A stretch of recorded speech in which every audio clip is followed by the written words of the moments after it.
भाजपा वाले बीमार हो जाते हैं, कांग्रेस की बनाई हुई हॉस्पिटल में ही इलाज कराने जाते हैं। चलिए, कल जब प्रधानमंत्री जी बोल रहे थे अब की बार भ्रष्टाचार, तुष्टीकरण और वंशवाद पे लड़ाई लड़ना है, सोचने की बात है, आश्चर्य की बात है कि आप 10 साल से परिवारवाद चिल्ला रहे हैं, तुष्टीकरण चिल्ला रहे हैं, भ्रष्टाचार चिल्ला रहे हैं। सोचिए प्रधानमंत्री जी, देश की जनता नहीं जानती है कि भ्रष्टाचारियों को आप जो है भाजपा वॉशिंग मशीन में धुल करके अपनी पार्टी में महिमा मंडित करके महाराष्ट्र में उनको पद दे देते हैं। आप भ्रष्टाचार को मिटाएंगे? सोचिए, भ्रष्टाचार परिवारवाद ही मुद्दा नहीं है, भ्रष्टाचार परिवारवाद तुष्टीकरण मुद्दा नहीं है। ज्वलंत मुद्दा जो है इस देश का महंगाई है, बेरोजगारी है, शिक्षा है, देश की सीमा है। इन सब मुद्दों कब लेकर के आएंगे? देश से आपकी बड़ी उम्मीद थी, जब आप बोला करते थे ना खाऊंगा ना खाने दूंगा। देश बड़ा खुश हुआ, हमारे देश को बहुत अच्छा प्रधानमंत्री मिले हैं, लेकिन बहुत दिनों से आप चुप थे, ना बोलते थे ना बोलने देते थे। आपने बोला थोड़ी देर के लिए मणिपुर के मामले शांत है, लेकिन ऐसा नहीं है। मेरा मकसद ये नहीं कि मैं आग लगा रहा हूँ, लेकिन अंतरपीड़ा वहाँ से जो बातें निकल के आ रही है, आज भी स्थिति वही है। अब सोचिए, महंगाई के जख्म कितने गहरे होते हैं, आज भी टमाटर पर पहरे होते हैं। 1200 का हुआ सिलेंडर, रोती हैं अम्माते, 1200 का हुआ सिलेंडर, रोती हैं अम्माते। की बातों से अच्छी है मनमोहन की बातें, मन की बातों से अच्छी है। आप हमेशा मन की बात करते हो, आपके मन की बातों की अपेक्षा जो है पूर्व प्रधानमंत्री मनमोहन सिंह की बातें। ये पहले प्रधानमंत्री है जो जनता से रूबरू होकर मन की बात करते हैं। ये पहले प्रधानमंत्री नहीं है, बहुत से, जब इस देश को आज़ादी मिली थी, सुई इस देश में सुई तक नहीं बनती थी। वो इंदिरा गांधी थी, जन जन के दिलों पर राज करती थी। देश के विकास और समृद्धि के लिए नए नए औद्योगिक प्रतिष्ठान लगा करके, प्रमाण संस्थान लगा करके, लोगों के शिक्षण के स्कूल नहीं थे, शिक्षण संस्थान नहीं थे, स्कूल बना करके, पढ़ा कर, लिखा करके नौकरी दिया। मोदी जी ने विकास नहीं किया है? विकास हाँ। विकास से 5 साल तो कर रहे हैं भाई, विकास एक संसद हुआ। मैं कहना चाहूँगा, वर्तमान जैसे तैसे कटता सभी का है, वर्तमान जैसे तैसे कटता सभी का है, किंतु व्यापक भविष्य की कहानी होनी चाहिए। मर के तो जाना है एक दिन सभी को, मरने के बाद भी निशानी होनी चाहिए। इसलिए सुनिए, 9 साल पे एक सवाल सुन लीजिए आप, करता सभी एक कहानी होना चाहिए। माननीय जी शिलान्यास करते हैं और उद्घाटन करते हैं, देश को एक संसद दे दिए हैं। मैं चाहूँगा कि अगली साल जब आप 11वीं बार जो है लाल किला के प्राचीर से बोले, तो एक नया लाल किला भी दे दें। आप किस किस दिलों में बने रहोगे, कि कहाँ कहाँ तक पहुँचेगे, आपका ये व्यवहार तय करता है। कांग्रेस से वंशवाद से ऊपर सोच नहीं जा सकती, मतलब उनकी सोच नहीं जा सकती है। देखिए, वंशवाद की प्रक्रिया जहाँ तक होती है, अपना लोकतांत्रिक देश है, लोक संविधान से, लोकतंत्र के सिस्टम से चलता है। अब वो राजा का समय चला गया कि राजा अंतिम सांस तक राज करेगा, मरते समय अपने बेटे को दे देगा तो वंशवाद होगा। अब वंशवाद का जमाना नहीं है। अगर मेरा कैरेक्टर अच्छा है, मेरे परिवार का अच्छा है, अगर हम देश की सेवा की, समाज की सेवा में है, तो विधानसभा क्षेत्र, लोकसभा क्षेत्र में जाएगा, जनता को प्रिय होगा, वोट देगा तो विधायक और सांसद बनेगा, तब जा करके होता है। वंशवाद का मतलब ये होता है, हमने अपने राज्य का संपूर्ण दायित्व, जिम्मेदारी बिना जनता की राय लिए उसे चुन दिया, तो वंशवाद होता है। आज वंशविहीन लोग क्या जानेंगे, जिसके, गौर करना मेरी बात को, वो वंशविहीन लोग क्या जानेंगे जिनके वंश नहीं होते।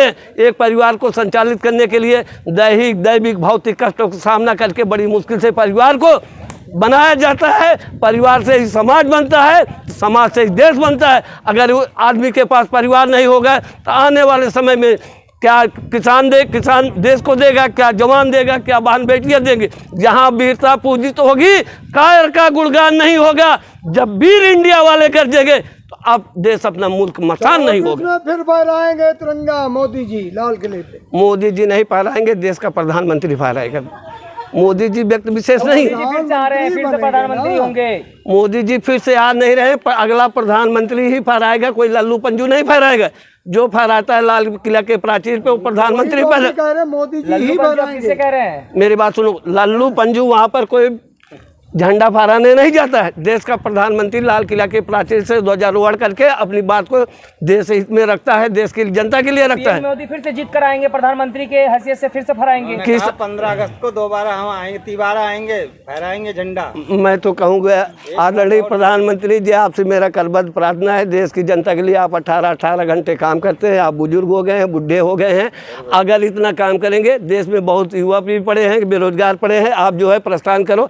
आपने न देश की बढ़ती हुई आबादी को कंट्रोल किया, पता है आप लोगों को, आप जनता को बताना, देश की आबादी नंबर 1 की है भारत देश की, इसको जब तक कंट्रोल नहीं किया जाएगा हमारे देश की कोई भी अर्थव्यवस्था नहीं मजबूत होगी, न देश मजबूत हो पाएगा, न देश मजबूत हो पाएगा। ऐसी स्थिति में बढ़ती हुई राजकमल का हमको ये चलता रहा, दे रहे थे उन्नति की दुहाई हमको, राजकमल का हमको ये चलता रहा। तो इसलिए जो है आबादी पर कंट्रोल करे, देश की महंगाई कंट्रोल करे, तब जाकर के देश जो है। कल मोदी जी ने कहा युवाओं पर गर्व है, युवाओं पे गर्व है, हाँ हमें भी गर्व है, आपको अपने देश पे होना चाहिए।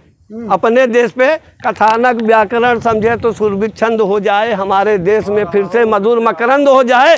मेरे मालिक मेरे भगवान, ये बंदा चाहता है तुमसे युवा पीढ़ी संभल करके अब विवेकानंद हो जाए। मैं भी चाहता हूँ बेटियाँ जो है विभूषित हो जाए, गुणों से युक्त हो जाए, देश का युवा जो है देश के प्रति समर्पित भावना हो जाए।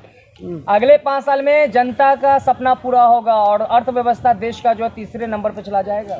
भारत जो है उथल पुथल और संभावनाओं का देश है, स्थिरता रोज प्रतिरोध ये सब बना रहता है। जो मैं तथ्य दे रहा हूँ यही सत्य भी है, जो मैं आपको तथ्य दे रहा हूँ यही सत्य दे रहा हूँ।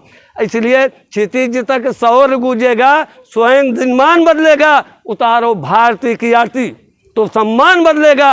विवादों में उलझकर भारत माँ की कीर्ति मत करना धूमिल, हिंदू मुस्लिम बना करके विवादों में उलझकर भारत माँ की कीर्ति मत करना धूमिल, करो शहीदों की पूजा तो हिंदुस्तान बदलेगा। जनता को अपना परिवार समझते हैं मोदी जी, परिवारजन क्या है? मोदी जी प्रधानमंत्री हो करके जनता को अपना परिवार नहीं समझेंगे, क्या कूड़ा समझेंगे? ये अच्छी बात है हर आदमी को। आप मेरे हो राक्षस समझते हैं, क्या जनता को राक्षस बताते हैं। देखिए वो उनकी विद्वता है, वो उनका ज्ञान है, वो उनकी विद्वता है, उनका ज्ञान है। ये हमारे देश का प्रधानमंत्री जनता को अपना परिवार समझना चाहिए, चाहे आज रहे या न रहे। अगर इतनी ऊंची कुर्सी पर रहेंगे तो हमें इस बात को समझ के चलना होगा, इस भारत देश के हम अकेले प्रधानमंत्री है, पूरा परिवार हमारा है। तो अच्छी विकास हो रहा है, आपको रास नहीं आ रहा है क्या? हमें रास क्यों नहीं आ रहा है? विकास होना चाहिए, देश के विकास।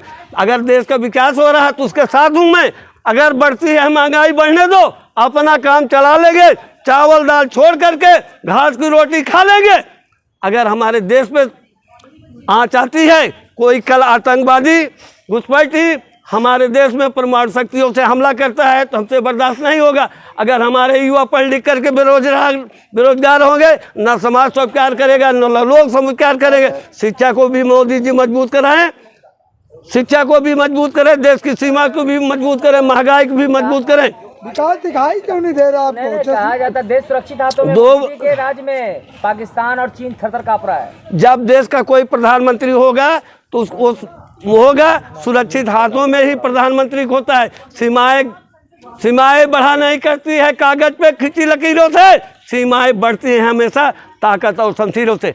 हमारे देश का प्रधानमंत्री और सेना जब मजबूत होगी ना, तब जाके देश का विस्तार हो सकेगा। सीमा का जो है लगता है ये चश्मा की वजह से मोदी जी के विकास नहीं दिखाई दे रहे। क्या विकास देखना चाहते हैं? मोदी जी के चारों तरफ विकास ही विकास दिख रहा है। मोदी जी कितना विकास है, कश्मीर से कन्याकुमारी तक आप कोई मेडिकल कॉलेज देख लीजिए, यूनिवर्सिटी देख लीजिए, जहाँ जाकर के किए हूँ वो कांग्रेस धन है। सरकार बड़े बड़े औद्योगिक संस्थान बना करके, स्कूल कॉलेज बना के, मेडिकल कॉलेज बना करके सारी चीजें किया, आज उन्हीं पर जो है चल रहा है। अगर आज